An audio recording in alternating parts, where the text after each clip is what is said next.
أنت لو معاك 1000 جنيه محوّشها ومثلًا خايف إن قيمتها تروح بسبب التضخُّم أو قيمتها تقِل بسبب التضخُّم، فغالبًا أنت هتحتاج إنك تستثمرها في مكان يحافظ على قيمتها أو يخلّي قيمتها دي تزيد. ففي المحاضرة بتاعة النهارده إن شاء الله هنتكلم عن البورصة المصرية. فالبورصة المصرية من الأسواق المالية اللي أنت ممكن تستغل إن معاك مثلًا رأس مال حتى لو صغير، أنت ممكن تبدأ في البورصة المصرية برأس مال صغير جدًا.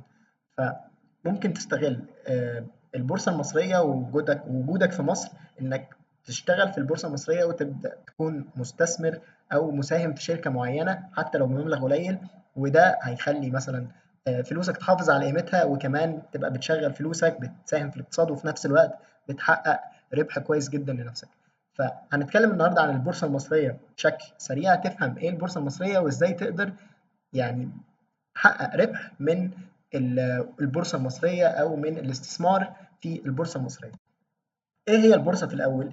البورصة هي عاملة زي السوق، يعني بدل ما بتروح مثلا سوق عادي جدا بتشتري خضار أو فاكهة أو بتشتري بضاعة ليك أيا كان نوع البضاعة، البورصة بالظبط نفس الفكرة. أنت بيكون في سوق موجود، السوق ده طبعا فيرتشوال أونلاين، مش حاجات مش ملموسة مش فيزيائية ملموسة، لكن أنت ممكن تشتري مثلا ملكية في شركة معينة. طيب هي ليه أصلا الشركات بتبيع جزء من ملكيتها؟ يعني ليه شركة مثلا كبيرة بحجم، هنفترض هنجيب بقى أمثلة من السوق المصري، شركة بحجم فوري، ليه مثلا شركة بحجم فوري، شركة فوري كبيرة جدا في مصر، ليه ممكن تطرح جزء من ملكيتها للناس عادي إنها تشتري في الشركة دي؟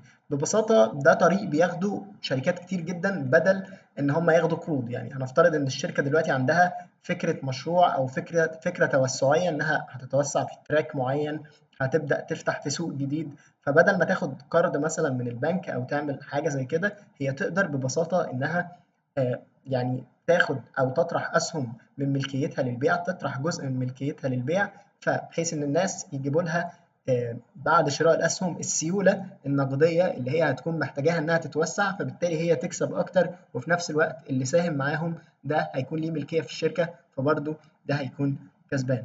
فده بالظبط اللي أنت هتعمله في البورصة. فهي البورصة هي سوق، والطرفين بنسبة كبيرة بيكونوا كسبانين فيه. الشركة بتكون كسبانة لأنها بتاخد السيولة اللي هي عاوزاها منك، وأنت بتكون كسبان إن أنت شغلت السيولة اللي معاك أو رأس المال اللي معاك وبتاخد عليه أرباح. فهو ده اللي مخلي البورصة موجودة، وهو ده سوق البورصة بشكل عام.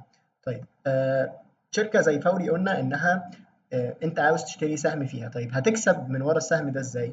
طبعا أنت ممكن لو اشتريت سهم في فوري أو في بنك سي اي بي مثلا، في سهم في بنك سي اي بي، أنت تقدر إنك تحافظ على قيمة فلوسك في السهم ده، فبعد فترة بعد سنة أو بعد شهور قيمة السهم غالبا بتكون أعلى، أو قيمة الشركة غالبا بتعلى. فلما قيمة الشركة دي تعلى، أنت قيمة السهم بتاعك هيعلى. يعني هنفترض إن الشركة فيها 100 سهم، فلو الشركة قيمتها 100 مليون جنيه على 100 سهم، فيعني كل واحد مليون جنيه مثلا، فكده أنت السهم بتاعك اللي اشتريته بمليون جنيه، فبعد سنة لو قيمة الشركة أو القيمة السوقية للشركة كلها بقت 200 مليون، فكده كل سهم من المية بقى ب 2 مليون بدل ما كان بمليون واحد. طيب إيه بيأثّر على سعر السهم؟ يعني بنشوف الأسهم بتطلع، الأسهم بتنزل، إيه اللي بيأثّر على سعر السهم؟ أكيد أنت لو هتشتري في شركة حابب إن سهم الشركة دي يكون بيصعد، طيب إيه اللي هيخلّيك تعرف إن الشركة دي السهم بتاعها مثلًا هيصعد؟ ففي 3 عوامل مهمة جدًا تخلّي سعر السهم ينزل أو يطلع، ولازم تكون حاطط عينك على العوامل دي، لإنها على أساسها سعر السهم بيتحرك. أول حاجة طبعًا قانون العرض والطلب. أكيد لو في حاجة عليها طلب عالي، لو في شركة مثلًا بتعمل أداء كويس والمستثمرين كلّهم بيشتروا أسهم في الشركة دي، فأكيد بيكون عليها طلب كبير، فالطلب الكبير على الأسهم ده بيعلّي من قيمة السهم. ولو في شركة مثلًا بتعرض أسهم جديدة، فده كده معناه إن المعروض من السهم بيكون أكبر، فقيمة السهم بتقل. فالعرض والطلب أكيد من الحاجات الرئيسية اللي بتأثّر على سعر السهم. تاني حاجة بقى هي أداء الشركة. أي شركة في الدنيا بيكون ليها بيانات بتصدر بشكل سنوي أو شكل ربع سنوي أو حتى شهري، بتقول لك مثلا أداء الشركة دي في الفترة الزمنية دي كان عامل إزاي. يعني في السنة دي هل مثلا الشركة عملت أداء قوي جدا، ولا أرباحها كانت عاملة إزاي والتقارير بتاعتها والسيولة اللي معاها، كل دي من الحاجات اللي بتأثّر على سعر السهم. وأكيد برضه الأخبار الاقتصادية أو السياسية اللي بتحصل في البلد بتأثّر بشكل كبير على شركات في قطاعات مختلفة في البورصة. يعني مثلًا لو في قطاع أو في مثلًا خبر حصل إن في مشكلة في إمدادات الغاز الطبيعي أو في البترول مثلًا سعره غِلي أو البنزين غِلي، حاجة شبه كده، فممكن ده يأثّر بالسلب على أسهم شركات الأسمدة اللي هي بتعتمد بشكل رئيسي على الغاز الطبيعي. فممكن لو أنت شاري سهم في شركة أسمدة يتأثّر، أو مصانع عامةً لو البلد مثلًا أصدرت قانون إن ممنوع تصدير سلع معيّنة، فده برضه هيأثّر بشكلٍ ما على القطاعات أو الشركات اللي بتنتج السلعة اللي موجودة دي. فأنت لازم تاخد بالك من ال3 حاجات دول لو هتشتري سهم في البورصة. طيب، إيه الفرق ما بين الاستثمار والمضاربة؟ يعني أنا لو شخص مستثمر هاكون إيه مواصفاتي، ولو شخص مضارب هاكون إيه مواصفاتي؟ المستثمر هو اللي بيكون معاه مبلغ فلوس مثلًا بيحطها في البداية وبيسيبها فترة زمنية طويلة نسبيًا، يسيبها شهور، 6 شهور أو سنة، يسيبها فترة كبيرة جدًا أو أكتر كمان من سنة.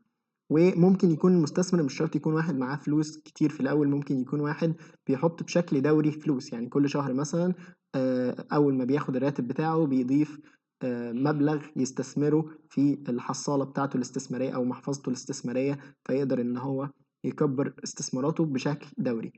فلو مثلًا سهم شركة ب10 جنيه في أول السنة، المستثمر اشتراه ب10 جنيه وبعد سنة افترض إن سعر السهم بقى 15 جنيه، فهو كده كسب الفرق ما بين ال10 وال15، يعني كسب 5 جنيه. الشخص المضارب بقى بيعمل إيه؟ الشخص المضارب هو بيكون شخص عنده وقت أكبر، فبيقدر إن هو يدخل صفقات عددها أكتر. يعني ممكن يشتري السهم وهو ب10 جنيه في أول السنة، وبعدين لمّا يطلع يبقى 12 جنيه يبيعه، ويستناه ينزل ل11 ويشتريه، ويستناه يطلع مرة تانية ل13 ويبيعه. فالفكرة في المضاربة إنها بتدخل السوق وبتخرج من السوق مرات كتيرة جدًا، جدًا، جدًا، جدًا عن الاستثمار. الاستثمار بتحط فلوس وبتسيبها بقى وقت طويل عادي تكسب مع نفسها، أمّا المضارب بيكون متابع للسوق بشكل أكبر، فبيشتري ويبيع عدد تكرار أكبر وبيحرّك فلوسه بشكل أسرع. طيب أنت تبقى مستثمر والّا مضارب؟ طبعًا هي دي ليها مميزات وعيوب ودي ليها مميزات وعيوب. طبعًا الاستثمار هو أمان أكتر ومريح أكتر، يعني أنت دلوقتي بتحط فلوسك في حاجة معيّنة ومحلّلها كويس ومتأكد من تحليلها مثلًا، وخلاص بتسيب بقى الاستثمار بتاعك يعمل لك أرباح في وقت مثلًا كبير، فالموضوع أمان ومريح بشكل كبير. أمّا تاني حاجة إن في حاجة بتعملها الشركات اسمها الdividend أو الأرباح الدورية. نفترض إن أنت مشتري سهم مثلًا في شركة عبورلاند، فشركة عبورلاند كل مثلًا ربع سنة، كل 3 شهور بتعمل حاجة اسمها dividend أو ربحية لكل سهم. يعني إحنا اتفقنا إن السهم بيخلّيك شريك في الشركة، فلو الشركة دي هتوزّع دلوقتي أرباح، فهتقسّم الأرباح اللي عملتها في ربع السنة دي أو في السنة دي على ملاك الأسهم على حسب كل سهم. فيطلع مثلًا لو السهم ب10 جنيه يطلع نصيبك من الربح جنيه مثلًا. فأنت دلوقتي السهم معاك وقيمته معاك، لكن هيتضاف جنيه للمحفظة بتاعتك، الجنيه ده مش قيمة السهم اللي زادت، لأ ده أرباح الشركة عملتها وبتوزّعها على ملاك الأسهم. فدي حاجة كويسة جدًا للمستثمر اللي بيسيب فلوسه فترة كبيرة عند الشركة، يستفيد من الأرباح الدورية اللي هي بتعملها دي. أمّا الاستثمار فهو مناسب برضه للشخص اللي ما عندوش وقت كبير إنه يتابع السوق كل يوم.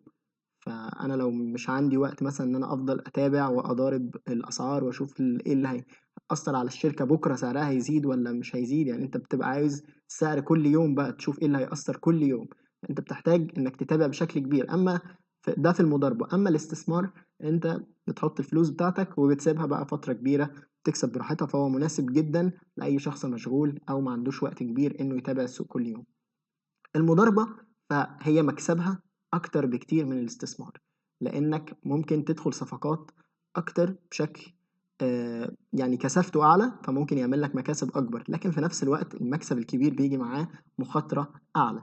فمخاطرة الاستثمار أو مخاطرة المضاربة معلش عالية جدًا، لكن بييجي معاها مكسب سريع، وبييجي بعدها متابعة كبيرة جدًا للتقلبات اليومية اللي بتحصل في السوق. فقرار إنك تبقى مستثمر أو مضارب هو قرارك أنت، على حسب أنت نفسيتك هتكون متناسبة أكتر مع أنهي فيهم، وكمان وقتك ومجهودك اللي أنت حابب تبذله في البورصة بشكل عام. أوكي، دي كانت أول محاضرة في سلسلة البورصة المصرية. تابعنا عشان هيكون في محاضرات أكتر عن البورصة، وهيكون في محاضرات عملي، وهتقدر تشوف الرسوم البيانية وبنشتري إزاي وبنبيع إزاي. باي.